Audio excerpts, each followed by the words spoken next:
Cordial saludo, mi nombre es César Augusto Rojas Esquivel, estudiante de la UNAD del curso de Ingeniería de las Telecomunicaciones.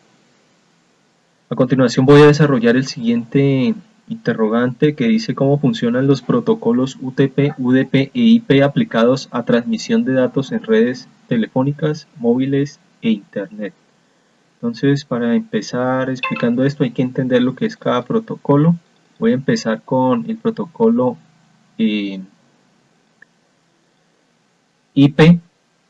el cual lo que quiere decir el protocolo IP es que es Internet Protocol Address o bueno, protocolo para direcciones de Internet. Este protocolo funciona o consiste en que a cada dispositivo o HOTS, por ejemplo un computador, una impresora, un servidor le va a dar una identificación, ¿sí? Una dirección, por eso se dice que es una dirección. Esta dirección pues siempre la va a tener un determinado host en una red en un determinado momento. Es decir, nunca dos computadores van a tener la misma dirección IP, ¿sí? En la misma red y en el mismo momento, porque pues eso choca, ¿no? El sistema no lo permite. Una dirección IP, como vemos aquí, pues siempre va a estar conformada por dos componentes. Uno es el identificador de red, que pues va a estar esto lo va a permitir con una máscara de subred, ya voy a explicar, y el otro componente de la dirección IP es el identificador de dispositivo. Entonces, aquí entonces, ejemplificando, vemos una dirección IP, ¿sí? Que es todo lo que está aquí en azulito, 192.128.64.7 y la máscara de su red lo que está en rojo, el 24. Entonces, la máscara de su red va a dividir todo lo que está esto en azul, ¿sí? Va a dividir, como decíamos acá, una parte va a ser el identificador de red y la otra parte, que en este caso es el último numerito, va a ser el identificador de host o el dispositivo. Una dirección IP pues va a estar conformada por octetos, ¿sí? Como vemos aquí en números binarios, son el 192 son 8 números binarios, ¿sí? El 128 aquí como vemos otros números binarios, el 64 aquí vemos todos estos números binarios y el 0 pues todo es 0, ¿sí? Entonces, si vemos este 24, lo que quiere decir es que 8 por 3, 24, los tres primeros octetos van a mostrar la máscara de red, ¿sí? O sea, la red a la que está conectado. Y el 7 último es el que identifica el dispositivo como tal, ¿sí? Puede ser el dispositivo 192.128.64.7, un computador .8, .12, bueno, diferentes dispositivos a la misma red. Listo.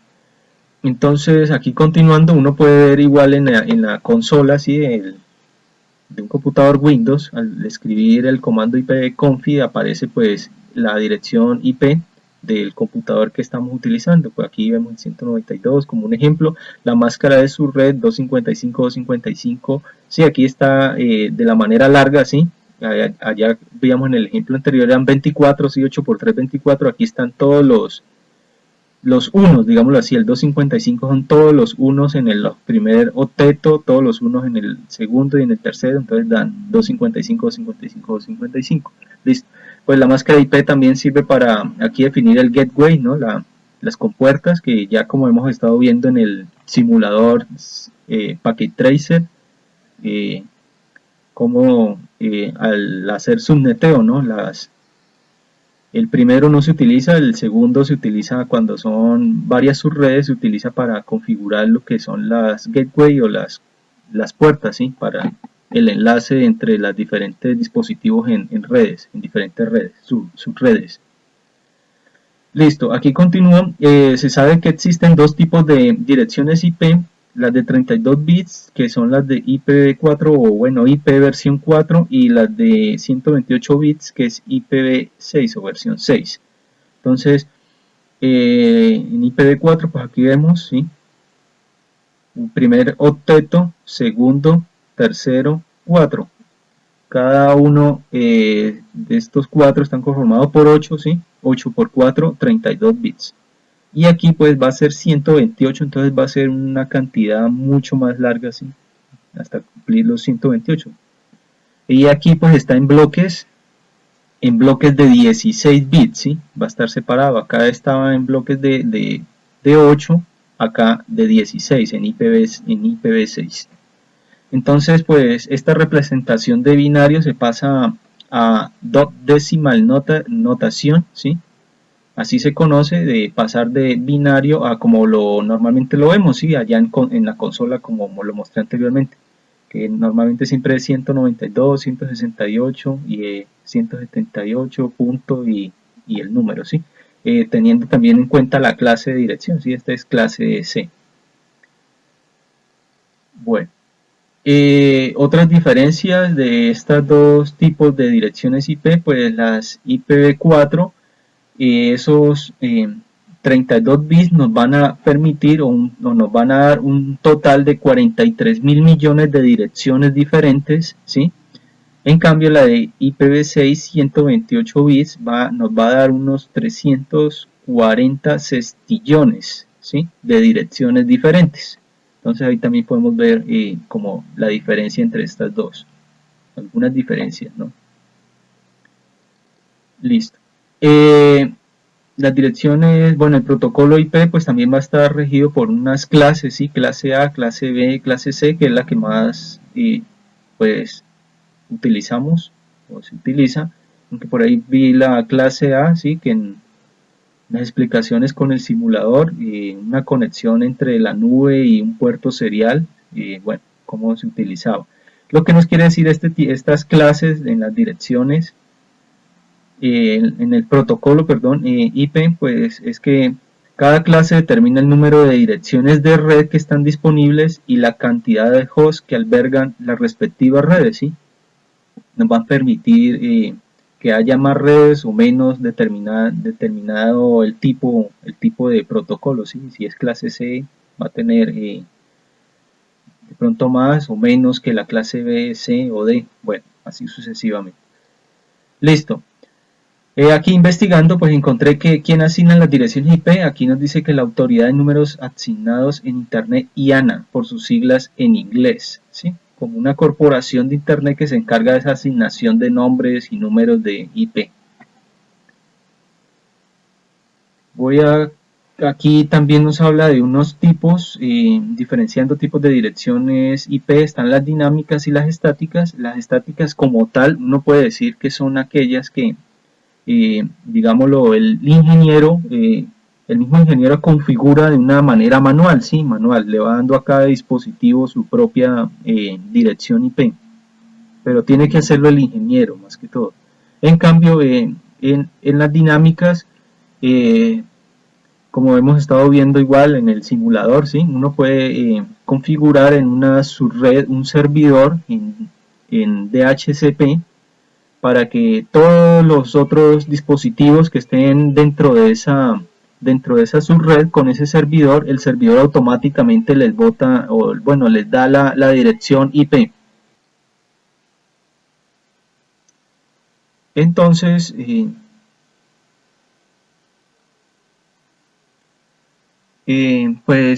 también pues, podemos ver que las direcciones estáticas siempre se van a mantener igual, ¿no? Por eso es estático, a menos de que el mismo propietario, como dice aquí, haga el cambio, ¿sí? Ordene el cambio, lo haga el cambio. Y pues las dinámicas, si es automática, normalmente hay veces cuando uno enciende el computador y revisa la dirección IP, es diferente a como la tenía antes. Bueno, aquí, bueno, continuando con el siguiente protocolo, está el protocolo TCP o protocolo de control de transmisión. Este protocolo pues va muy acompañado del anterior, del IP, y entonces ¿de qué se encarga más que este protocolo? No solamente de direccionar, ¿sí? Dar una identificación, digámoslo así, sino también se encarga de que esa información, ¿sí? Que viaja llegue esos datos que viajan de un destinatario, ¿sí? a un destino, un destinatario, a alguien que lo envía, perdón, pues lleguen correctamente los datos, ¿sí? O que lleguen sin errores, lleguen en orden. Entonces, este tipo de protocolo utiliza como una especie de mecanismo que vamos a ver, voy a continuar por acá, para verificar que todo lo que se esté transmitiendo pues llegue correctamente. Entonces, como dije, pues este protocolo va muy de la mano con TCP/IP, ¿sí?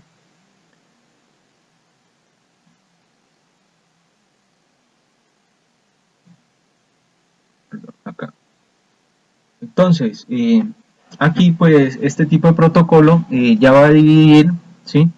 Si en un primer momento estaba la dirección IP que era 32 bits, que daba, pues mostraba la red, ¿sí? La red y como el identificador del dispositivo, pues este protocolo también TCP, pues va a mostrar como una serie va a dividir, ¿sí? Esos datos en diferentes combinaciones para mostrar que la información vaya correctamente.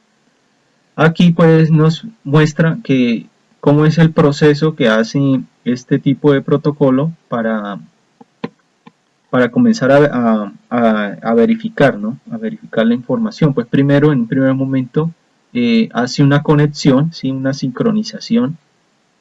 Aquí dice sincronización y el ACK si es recibido, ¿no? Si envía la señal y fue o no fue recibido. Y aquí vemos como dentro de esos 32 bits hay un espacio aquí pequeñito que está en verdecito, ¿sí? Que se va confirmando, se van llenando estos espacios, fue o no fue recibido. Segundo, pues ya como tal, si se activó lo anterior, ya se comienzan a enviar los paquetes de datos, ¿sí? Aquí está. Entonces, como el otro espacio designado, o los otros bits, ¿sí? Designados a ya guardar la información, ya comienzan a llenarse. Y pues en otro paso más ya da fin a la conexión cuando se termina la transmisión de los datos.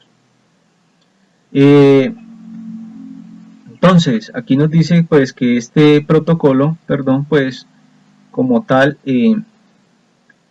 utiliza 1500 bytes, ¿sí? Cuando esos 1500 bytes son sobrepasados, por ejemplo, cuando se envía una imagen, como dice aquí, una imagen que puede ocupar más de esos 1500 bytes o que es igual a 1,46 kilobytes, dice que el protocolo ajusta, ¿sí? Ajusta por segmentos, va dividiendo por segmentos ese contenido para poderlo enviar.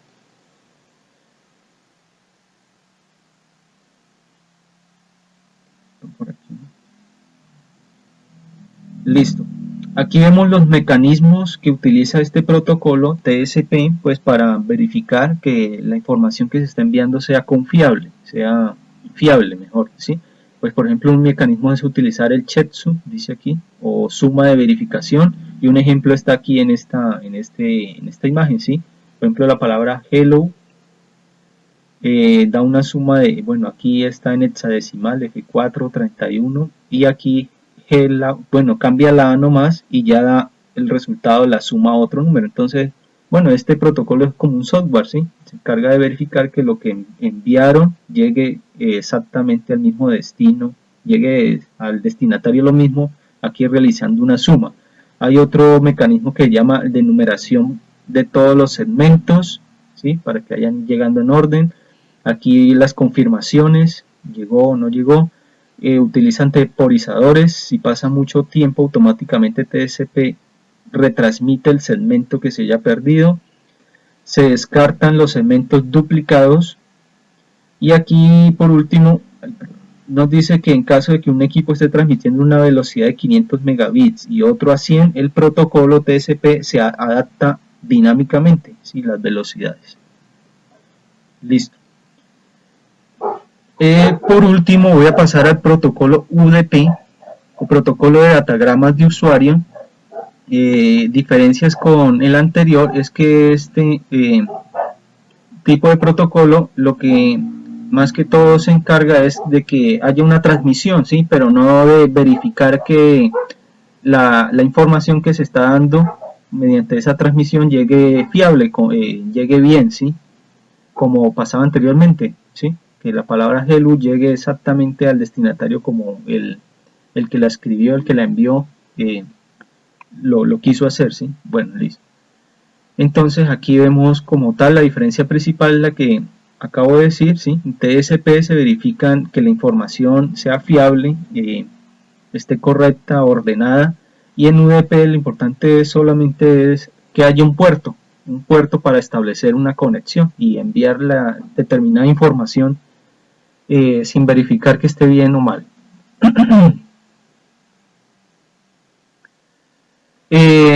Como decía el interrogante, pues TSP va a ser más utilizada en Internet, ¿sí? En la web, ¿sí? TSP se va a unir con el protocolo IP, ¿sí? Entonces ahí vemos como en Internet, bueno, para enviar un correo cualquier, siempre va a utilizar siempre este protocolo TCP/IP. Y en el caso, por ejemplo, de telefonía móvil, analógica, se va a utilizar más que todo UDP. Bueno, aquí muestro también las referencias bibliográficas que utilicé en algunas páginas también de internet. Agradezco mucho la atención prestada.